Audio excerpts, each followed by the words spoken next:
Hi everyone, number one Marmaduke fan here. Why does anyone read new comic books anymore?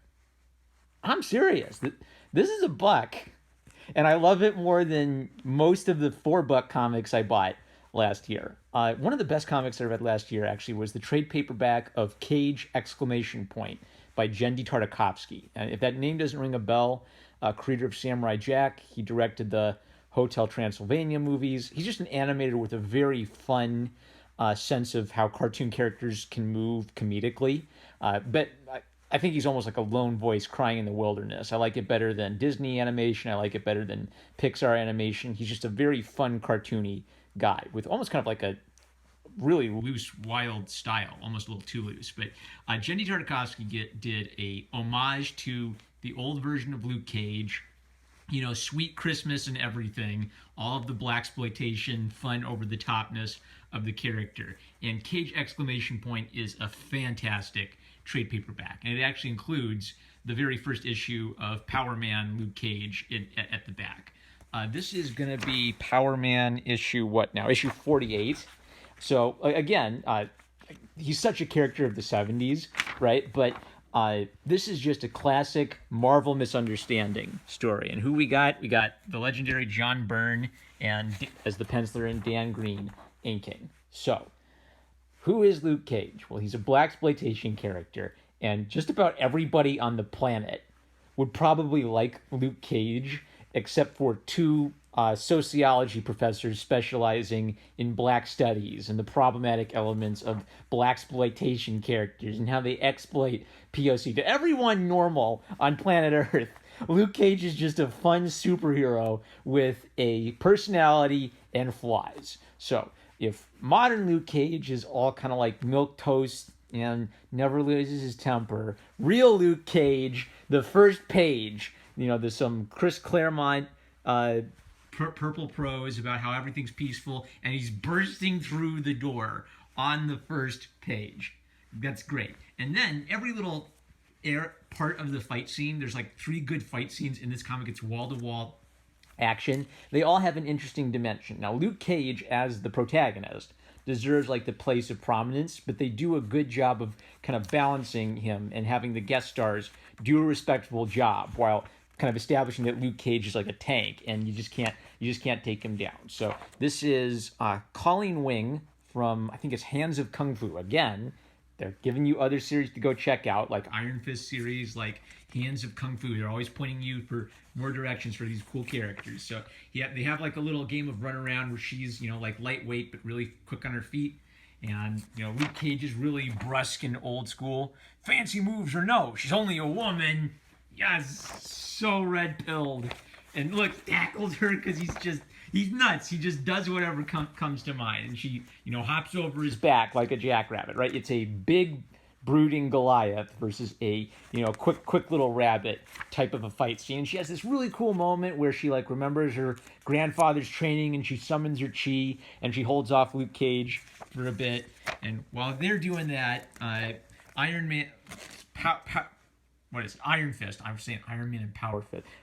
Iron Fist, Danny Rand, is chilling with Misty Knight, and they get called into the action. And Misty Knight has a cool little back and forth with Power Man, where she's got a bionic arm. Apart from that, she's a pretty normal person, so she uses her bionic arm to kind of put him off balance. And the whole time, Cage is communicating to us that he's only doing this because some bad guys have like his best friends in danger. So he's being treated like a puppet, and he's like talking to himself. He's calling himself an idiot. He's not thinking. He doesn't want to hurt anybody. He's just in this unwinnable situation. And that's the classic Marvel misunderstanding setup where they're going to fight. It's going to be an amazing fight. And then they're going to work it out and they're going to go take on the bad guys together. And Shades and Comanche are watching. That's set up for something cool later. So he has this fight with Misty Knight.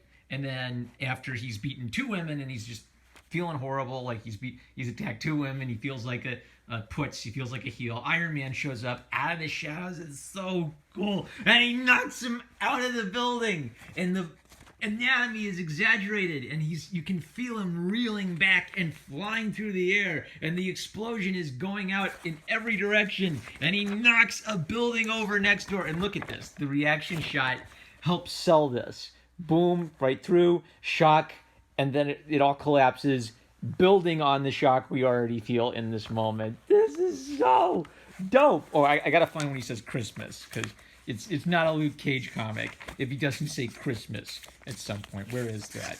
She knocks him over. There it is. Christmas!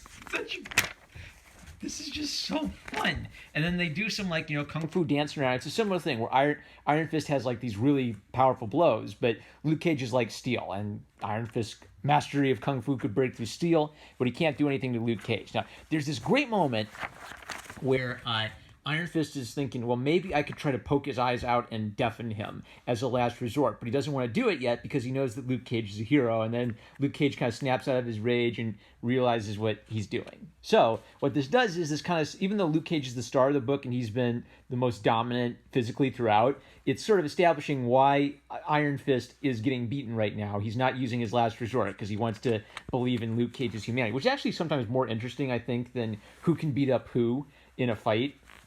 Like, why would they want to beat each other up? Or do they have a moral reason to hold back their full power? That's kind of like why I think things like, Goku versus Superman, it's kind of dumb. Like, they'd be friends. And Iron Fist and Power Man, they're going to be friends. They just got to work through the rough patch. Look at the musculature. It's so cool. And then they do big one-page things at the most important moments, and then they'll have, like, the main character, like, prominent, and they'll have all the other characters in the background, some cool little, this is just the classic Marvel misunderstanding story. That's it. So much fun. Worth $1. I want to read more. I want to read the Treasury with the entire arc. This is who Luke Cage is. This is who he should be. This is the character that kids would just think is dope.